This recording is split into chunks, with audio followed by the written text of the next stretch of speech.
আর এখন তোমার গায়ে শক্তি এসে মা বুড়ো হয়ে গেছে দীক্ষা নিজের নায়ক মনে করো। বহুত হিরো দেখছি মার মনে কষ্ট দিয়া জিরো হয়ে গেছে। এই পৃথিবীতে একটা মাত্র মানুষ দোয়া করলো কবুল, বদদুয়া দিল কবুল, এই মানুষটার নাম মা। এই দোয়া আর বদদুয়ার মাঝখানে কোনো পর্দা থাকে না, ডাইরেক্ট কবুল হয়ে যায়। ঠিক কিনা বলেন? আপনি যত টেহাওয়ালা হন আর পয়সাওয়ালা হন, আপনার এগুলো কাজে আসবে না। বহুত ইতিহাস আছে মার মনে, মারে ভালোবাসা ওলি হয়ে গেছে এমন লোক আছে না? নাই? বহুত বলবান দেখবেন কোটি টাকার মালিক জিজ্ঞাসা করলে কিও চেয়ারম্যান সাহেব কেমনে কেমনে হইলেন গা? চেয়ারম্যান কো টেহা বসার জোর হইছি না, মা বাপের ভালোবাসা হয়ে গেছে, মা বাপের দোয়া হয়ে গেছি। কথা কোন ঠিক কিনা? এই জন্য আল্লাহ বলছেন ওয়াবিল ওয়ালিদাইনি ইহসানা, কোনদিন মাতনার নইব আফন ও আবলসন। আবলসন মানে আবুল হোসেন। যদি আমার এলাকাতে আবুল হোসেন তাকে পরে রাগ করবে লাগে আবলসন কইছি। বউ কোনদিন এ আজাদ ভাই সমস্যা কি? আর চিন্তা করেন না অতলা, আমি অতলা গাট কেলে করতেছি। কত তুফান যে ঘুরতেছে সব তো মাইকটা কোন জানা। এরপরে যায় ফুরি কেমনে যায় আমরা বুঝতেন না। তুই জীবন একবার, মরণ একবার, জীবন বারবার। মাথা কোনা গেল বউ কোনদিন মাতনার নইব আফন ও আবলসন। বউ কোনদিন মাতনার নইব আফন। বউ তরে ভালোবাসিব আউশ কান্দি দিকা লাল শাড়ি কিন্না দিবা যতক্ষণ। নাইলে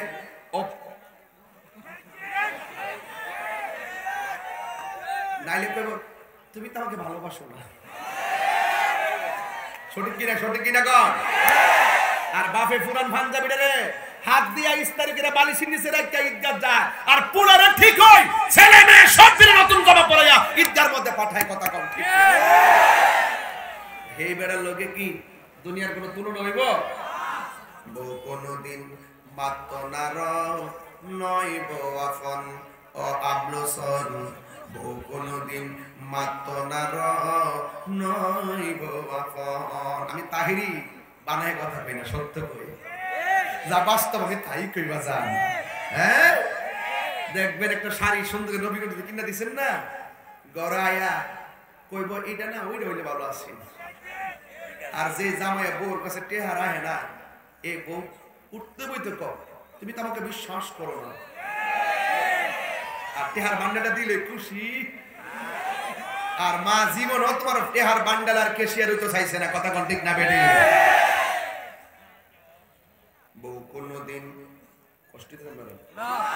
আর 10-20 মিনিট সময় তোমাদের ট্রেন ইনশাআল্লাহ পারে। বউ কোনদিন মাতনার নইব আফন। বউ তোরে ভালোবাসিব লাল শাড়ি কিন্না দিবা যতক্ষণ। বউ কোনদিন মাতনার নইব আফন।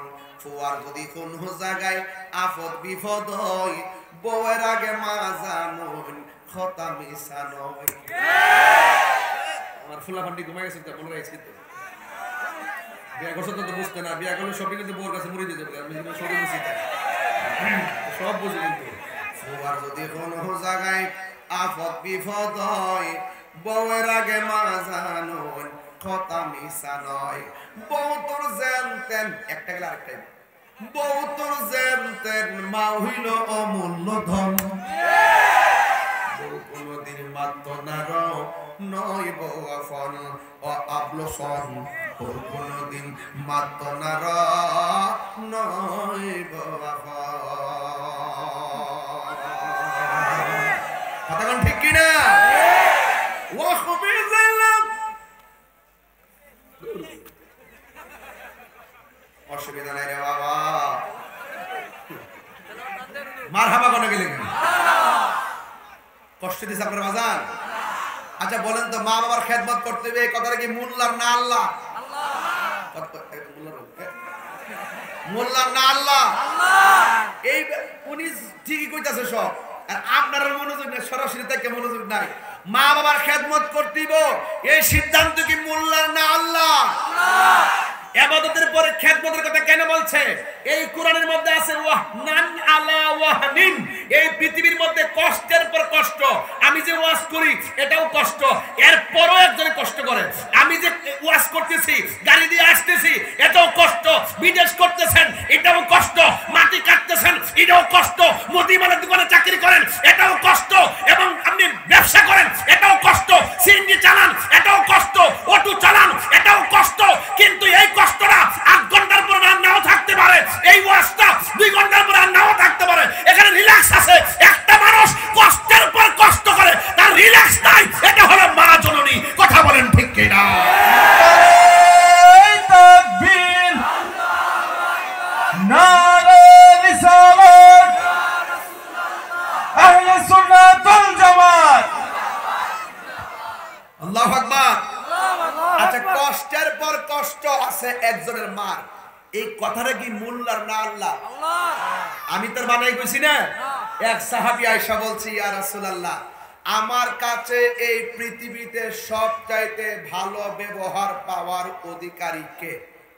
রাসূল বলছেন তোমার মা। এরপরে বলছে তারপরে কে? রাসূল বলছেন তোমার মা। তারপরে বলছেন এরপরে কে? রাসূল বলছেন তোমার মা। কয়বার বলছে? কয়বার? এরপরে বলছে তারপরে কে? তোমার বাবা। এরপরে বলছে তারপরে কে? তোমার আদনাকা, তোমার প্রতিবেশী। আজকে দুঃখ, আল্লাহর কোরআনটা হাতে নিয়ে বলি, প্রত্যেকটা মেন্টালিটি এমন হয়েছে, মা ভাল লাগে না, বাপ ভাল লাগে না। 3 বার যার কথা বলছে তারে ভাল লাগে না, এরপরে যার কথা বলছে তারে ভাল লাগে না। ভালো লাগে হের বাপের বাপ হইতে, ওই হেরে কাছে যাই বিচার দে, আমার মা এইটা কইছে, আমার মা ওইটা কইছে, মার বিচার দে। আর মা বলে পুত্রে, তোরে মুখ দিয়া কইছি, তুই বিচার দিছস, আর তুই আমার পেটে দেখা সকালে লাথি মারছস, বিকেলে লাথি মারছস, কষ্টের পর কষ্ট দিছস, তোর বাপের কাছে কইছি না। এটার নাম হলো ওয়াহনান আলা ওয়াহনিন, কষ্টের পর কষ্ট। এটা কি মোল্লার কথা না আল্লাহর কথা? আমার দেশের মধ্যে দেখবেন, মা বাবা যতদিন রুজি করে, যেমন মা বাবা যতদিন আইন খাওয়া, মা বাপের সন্তান মূল্যায়ন করে। বাপে যতদিন টাকা দেয়, পয়সা দেয়, ছেলে যতদিন বেকার থাকে, বাপ থেকে টেহা নিতে পারে, ততদিন ছেলেটা কোন রকম বাপের ডরায়, কোন রকম বাপের একটু সম্মান করে। এই যুগটা এমন হইছে, যেই মাত্র সন্তান বিদেশ যায় টেহার বান্ডেল হইয়া জায়গা, তখন আর মারে মূল্যায়ন করে না। মা বাপ যেন সন্তানের কাছে জিম্মি হইয়া যায়। হ্যাঁ, এরপরে শুধুমাত্র এটা না, সন্তান যখন বড় অফিসার হয়ে যায়, মা বাপরে গোনায় ধরে না। বিয়া শাদী করার পরে দেখবেন টোটাল গোনার ধরে না। এই জন্য আল্লাহ বলছেন, ইম্মা ইয়াবলুগান্না ইনদাকাল কিবারা আহাদুহুমা আও কিলাহুমা ফালা তাকুল লাহুমা উফফিন ওয়ালা তানহারহুমা ওয়া কুল লাহুমা কওলান কারীমা। আল্লাহ বলেন, মা বাবা যদি বৃদ্ধ হয়ে যায়, তারপরও মা বাপের সঙ্গে ভালো ব্যবহার করতে হবে। আজকে এই মুরব্বীগুলোর দিকে দুঃখ বলার জায়গা পায় না। প্রত্যেকটা সংসারে মুরব্বীরা চোখের পানি ফালায় কান্দে। যেই সব করে ছেলেটারে বিয়া করাইছিল, যে ছেলের বউটা উজুর পানি আগাই দিব, উজুর পানি আগাই দিব, নিয়মিত তৃষ্ণা লাগলে পানি তাগাই দেবে। এই গজবটা কি ডাইককে আমরা সংসারে আনছি না মনে করেন? আল্লাহ রাব্বুল আলামিন, এখন মনোযোগ, কেউ উঠবস করবেন না, সাবধান। মা বাবার কথা বলতে গেছি, যেই লোকটা উঠে যাবে, তার মানে মা বাবার প্রতি তার শ্রদ্ধা বোঝাবে। শ্রদ্ধা রেখে মাঠের মধ্যে বসে বসে চোখের পানি ফেলে কেঁদে কেঁদে বাড়িতে যাবেন। আল্লাহ রাব্বুল আলামিন বলেন, এমন ভাষা করিও না যেই ভাষা করলে মা উফ বলবে। ও বাবা করলে কি, মা বাবা যদি উফ শব্দ উচ্চারণ করে, তাইলে দেখবেন জীবনটা বরবাদ হয়ে যাবে, জীবনটা শেষ হয়ে যাবে। আল্লাহর হাবিব বলতেছেন, রিদার রাব্বি ফি রিদাল ওয়ালিদাইন ওয়া সাকাতুর রাব্বি ফি সাকাতিল ওয়ালিদাইন। মা বাবার সন্তুষ্টিতে আমার আল্লাহর সন্তুষ্টি, মা বাবার সন্তুষ্টিতে আমার আল্লাহর সন্তুষ্টি। বন্ধুরা রে আমার, রাত্রটা গভীর হয়ে গেছে। এমন অনেকের সন্তান আছে মাহফিলে বাড়ির মধ্যে মায়ের হাতের রান্না খেয়ে আসতে পারে নাই। জিজ্ঞাইলাম কেন খাইতে পারো নাই? আমার মা দুঃখিনী 1 বছর আগে খবরে চলে গেছি। এমন অনেক সন্তান আছে বাবারে দেখে আসতে পারে নাই। জিজ্ঞেস করলাম কেন আসতে পারো নাই? ওই ছেলেটা আমার মতন 6 বছর আগে বাবারে হারায় এতিম হইয়া ঘুরে ঘুরে ফিরে, কিন্তু বাবার চেহারা আর দেখে না। রাস্তাঘাটে রুকন পরে আওস কান্দি কত মানুষের মুরব্বি দেখি, কিন্তু আমার বাবার মতো কেউ লাগে না। এই বাপটা জীবনে বহুতবার খালি ব্যাগ লয়ে বাজারে গেছে, সন্তানের জিব্বার দিকে তাকায়া তাকায়া বাজার করছে, কি সুন্দর করে করে বাজার করছে। ওই সময় তো ফ্রিজও ছিল না, নগদ নগদ বাজার করছে। তোমারে কামাইছে, আমারে কামাইছে। আজকে বাপটার কথা কেউ কয় না, অথচ বাপটা দুঃখ বলার শক্তি আর পায় না। আরে বাবা, বাপটা মনটা খারাপ করে পরিশ্রমের জন্য না, বাপটা মনটা খারাপ করে ঘরে শুয়ে থাকে শুধুমাত্র গায়ের পরিশ্রমের কারণে না। জিজ্ঞাসা করলাম বাবা আপনার মনটা খারাপ কেন? বাপের ডাক দিয়ে বলে আমার পোলাটারে এত কষ্ট করে আমি লেখাপড়া করাইলাম, আমার পোলা আমার খবরটা লয় না। আমার টাকা দিয়ে খবর নেওয়ার দরকার ছিল না। আমার সন্তানটা যদি আমার একবার বাবা কইয়া ডাক দিয়া কফলটার মধ্যে হাত দিয়া ফাউডার মধ্যে একটা টিপ দিয়ে কইতো আব্বা কেমন আছেন, আমি কোটি টাকার চাইতে আরো শান্তি পাইতাম। এমন অনেক রকম পরে ঘর আছে একবারে লাতুর হইয়া হইয়া পইরা রইছে, সন্তান রাস্তাঘাটে যাই আনন্দ উল্লাস করে, কিন্তু বাপের খবর নেই না রে বাবা। এই বাপটার কথা কেউ কয় না। যুবকের দল, আমার নবীর একটা সাহাবী ওই আবু হুরায়রা রাদিয়াল্লাহু তাআলা আনহু আমার নবীর কাছে যাইয়া চোখের পানি ফালায়া ফালায়া কান্দে। আমার নবী ডাক দিয়ে আবু হুরায়রা কান্দো কেন? তুমি কেবা কি ব্যাপার, তুমি কেন কান্দো? হযরত আবু হুরায়রা রাদিয়াল্লাহু তাআলা আনহু বলে নবী গো, আমি আপনার কাছে আসি, আপনার কাছে বসি, সবচেয়ে বড় কথা হলো আপনি নবীকে আমি ভালোবাসি। এই জন্য আমার মা হলো মুশরিকা, আমার মা এটা সহ্য করে না। আমি আপনার দরবার থেকে যখন বাড়ির মধ্যে ফিরে যাই, যাইয়া দেখি আমার মা হাতের মধ্যে লাঠি নিয়ে বসে থাকে আমাকে মারার জন্য। এইভাবে আমার প্রতিদিন শুধু মারে, প্রতিদিন শুধু মারে, প্রতিদিন শুধু মারে। আমার নবী ডাক দিয়ে আবু হুরায়রা, তুমি কি আমার কাছে তোমার মার বিরুদ্ধে নালিশ দিতেছো নাকি? আবু হুরায়রা বলে নবী গো, আমি নালিশ দেই না। আমার নবী, আপনার নবী বলেন আবু হুরায়রা নালিশ দেওয়া যাবে না, তোমার মা তোমার মারছে, আমি কিছু করতে পারবো না, তুমি তোমার মার কাছে চলে যাও। মা যদি মুশরিকা হয়ে যায়, মা যদি কাফের হয়ে বেঈমান হয়, মা বাবার সঙ্গে ভালো ব্যবহার করতে হবে। কারণ মুসলমানের মা পেটের মধ্যে বাচ্চা নিয়ে যে কষ্ট করে, খ্রিস্টানের মা ও পেটের মধ্যে বাচ্চা নিয়ে সেই কষ্ট করে, হিন্দুর মা ও পেটের মধ্যে বাচ্চা নিয়ে একই কষ্ট করে। তুমি যদি ভাগ্যক্রমে মুসলমান হয়ে যাও, এ আবু হুরায়রা, তোমার নাম তো ছিল আব্দুল উজ্জা, তুমি হয়েছো আব্দুর রহমান, কিন্তু তুমি এখন একটা কাজ করো, তুমি তোমার মার কাছে চলে যাও। আবু হুরায়রা ডাক দিয়ে বলে নবী গো, হ্যাঁ আমি তো প্রতিদিন যাই আর মার খাই, আজকে আমি যাব, প্রয়োজনে মার খাবো। আজকে আপনার কাছে আমি একটা দুঃখ বলার জন্য আসছি। জীবনে কারো কাছে মার হেদায়েতের জন্য দোয়া চাই নাই, আজকে আপনার কাছে আমার মায়ের জন্য দোয়া চাবো। একটু মেহেরবানি করে আমার মার জন্য দোয়া করেন না। নবী, আমার মার হেদায়েতের জন্য একটু দোয়া করেন না। আমার নবী যখন দুইটা হাত বাড়ায় দিছে, হযরত আবু হুরায়রা নবীর সঙ্গে হাত না বাড়ায় একটা দৌড় মারছে। এক সাহাবী ডাক দিয়া বলে আবু হুরায়রা, তুমি তোমার মায়ের জন্য দোয়া চাইছো, আর তুমি নবীর সঙ্গে আমিন না বলে কেন দৌড় দিলা?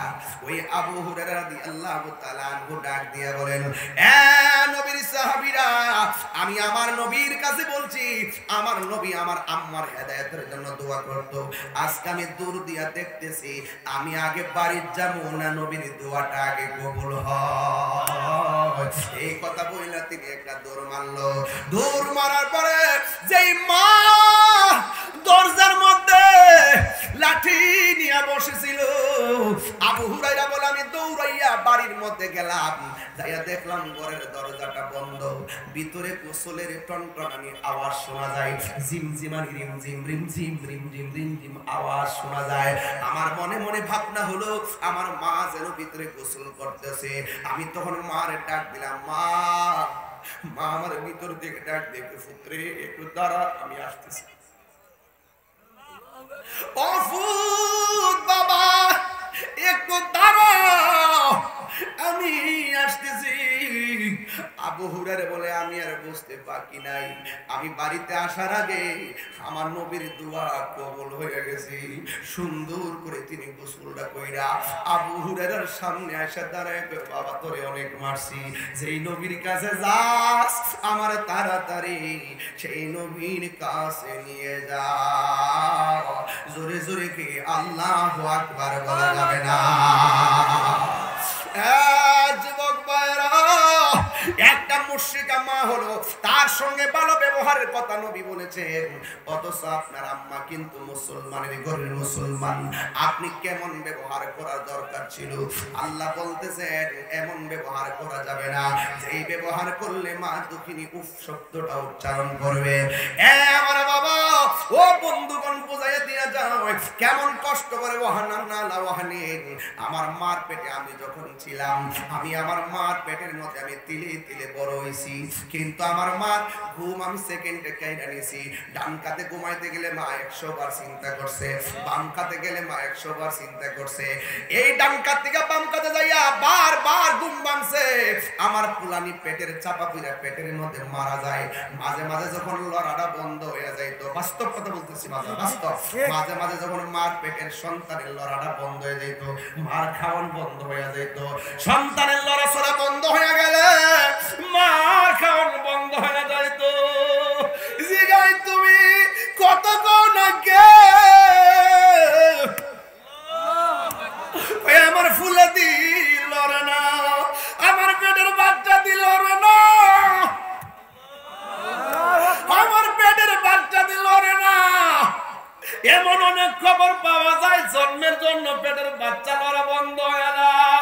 এমন পাওয়া যায় মরা বাচ্চা মা প্রসব করে, বন্ধু ওই মা দৌড়ায় ডাক্তারের কাছে যায়, যাওয়ার পরে পরীক্ষা করার পরে ছোট্ট ছোট্ট করে লড়ে। মা কয় আমার বড় শান্তি লাগে। রাতের বেলা ঘুমের করে এমন জোরে লাথি মারে, মার ঘুম ভাঙ্গা যায়। মা চোখের পানি ফেলায় ফেলে কান্দে। জিজ্ঞাসা করে, তুমি কেন এত গভীর রাইতে চোখের পানি ফেলায় কান্দ? বুঝেছি পোলা বুঝে পেটের মধ্যে লাথি দিছে, কই অসুবিধা নাই, লাথি দিলি তো আমার কাছে মনে হয় আবার পোলাটা পেটের ভিতরে জিন্দা আছে। বেটা ভাই মা খুশি খুশি, সন্তান লইয়া মা খাইতে বসে, পেটের মধ্যে লইয়া খাইতে বসে, পেটের মধ্যে লাথি মারছে, মার খাওয়ান খাইয়ে গেছে। আজকে রূপনপুরের অনেক প্রবাসীরা বিদেশের মধ্যে আছে।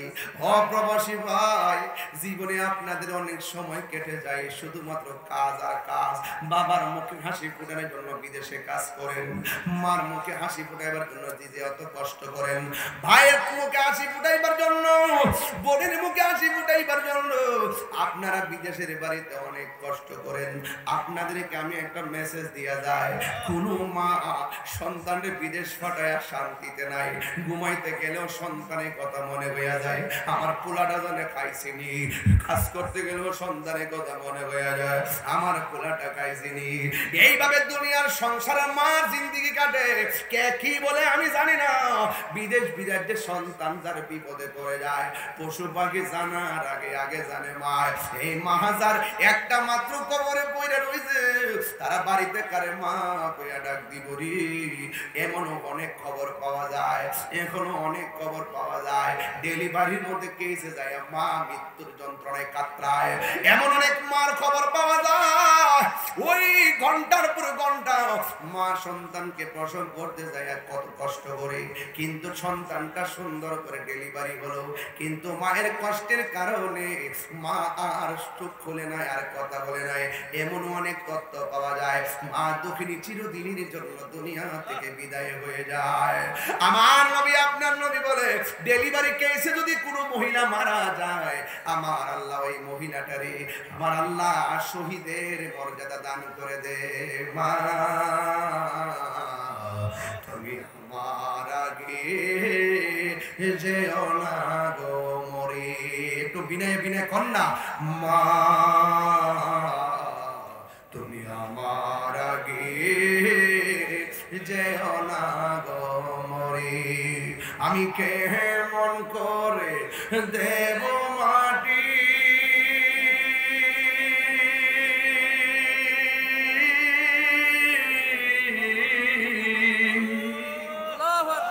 আমি কেমন করে দেব মাটি তোমারি কবরে। মা তুমি আমার আগে যেও না গো মরে। সবাই, মা তুমি আমার আগে যেও না গো মরে। আমি কেমন করে দেব মাটি তোমারি কবরে। মা তুমি আমার আগে যেও না গো মরে। আল্লাহু আকবার।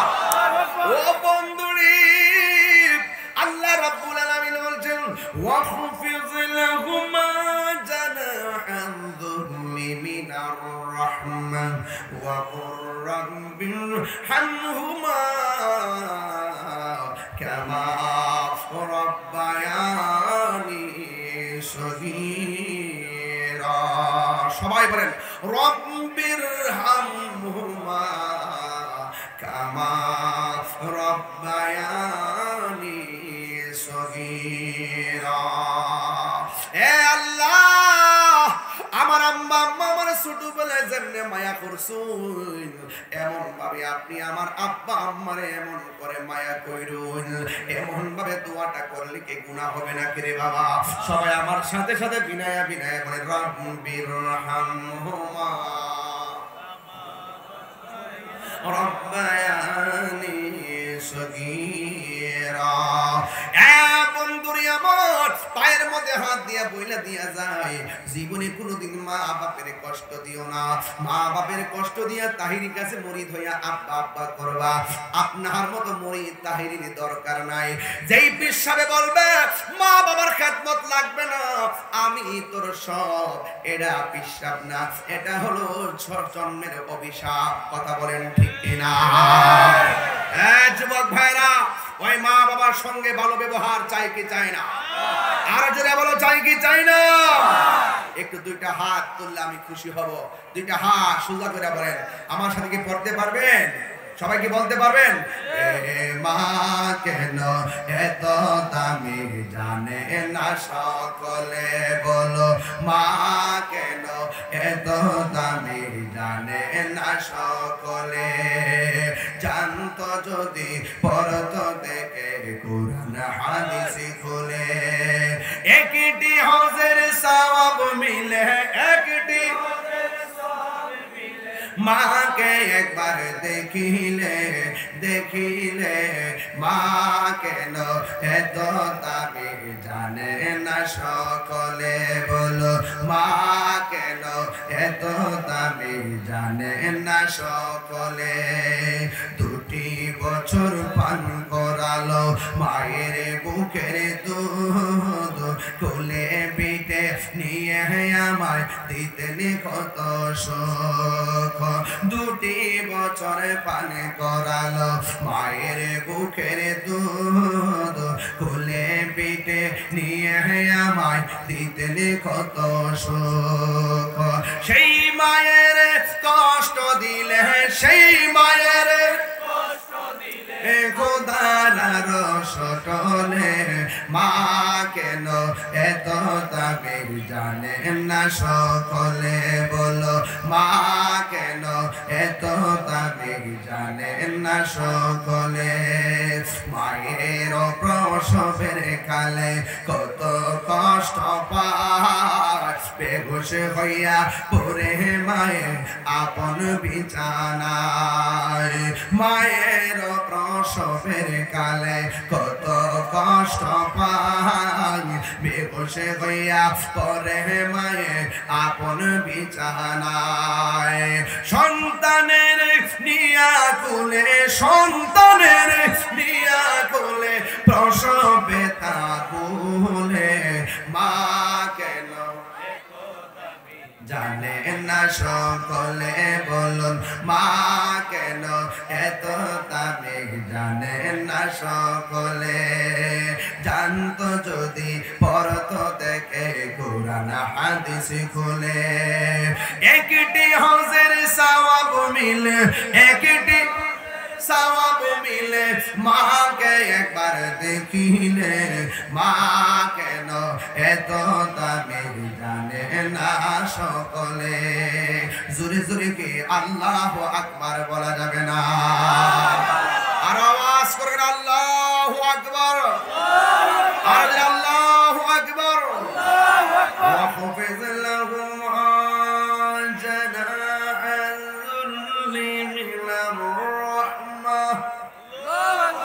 وقل رب ارحمهما كما ربياني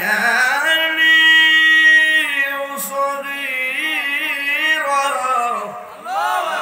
আর বড় করে আল্লাহু আকবার মা বাবার সম্মান ইজ্জত করলে আপনার সম্মান বাড়াইবে কে আল্লাহ কারা কারা মা বাবার খেদমতের পক্ষে হাত তুলে দেখান একটা স্লোগান আমি দিচ্ছি সবাই আমার সাথে বলবেন ইনশাআল্লাহ সবাই কি রাজি আছেন নারে তাকবীর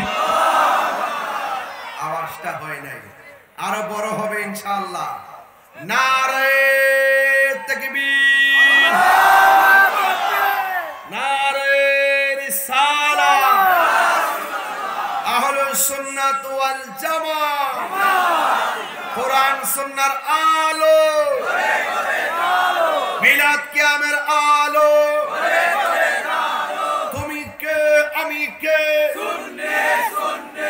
সুন্নিরে কি বেয়াদব হয় না আদব বলা হয় আপনার সামনে দাঁড়ালেন কেন সামনে দাঁড়ালেন কেন এই ছেলেরা পিছনে মানুষকে ডিস্টার্ব করে সামনে দাঁড়ালেন কেন আদবের সাথে বসে এই ছেলেরা আদবের সাথে বসে এই গুড়াগাড়া মাঝখান দিয়ে সব হয় মাহফিলকে সমস্যা বেশি রাত্র হলে প্রবলেম মারহাবা জোরে বলেন আবার বলছি তুমি কে আমি কে